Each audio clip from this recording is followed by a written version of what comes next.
এইভাবে আমি diploma life শেষ করলাম। শেষের দিকে এসে যেটা মনে হলো যে আমি জাস্ট সেলফ লার্নিং থেকে HTML CSS-টা কাভার করতে পারতেছি, কিন্তু মানে ভালো কিছু মানে আপনার অ্যাডভান্স কিছু জাভাস্ক্রিপ্ট বা এগুলো যে শিখবো আমি, তো এইগুলো আমি পারে উঠতেছি না, কারণ আসলে আমি ফ্লো বুঝতেছি না যে আমি কীভাবে আগাবো।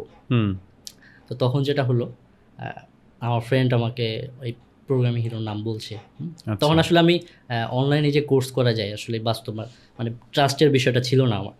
আর দ্বিতীয়ত আমি অর্থনৈতিকভাবে একটু দুর্বল ছিলাম, কারণ এই জীবনে আমি আমার মানে সাকসেসের পরে এবং আগে যতগুলো নিজের পার্সোনাল ইচ্ছা থাকে এই সবগুলো আমি নিজের টাকায় চেষ্টা করছি পূরণ করার জন্য। ঠিক আছে, আগে ছিল না, সবগুলাই চাকরি পাওয়ার পরে আস্তে আস্তে আস্তে আস্তে। ওকে, চাকরি পাওয়ার আগেও আমি করছি আর কি। আচ্ছা, এমন টিউশনি করতা? না, টিউশনি আমি বাসায় থাকতে করতাম।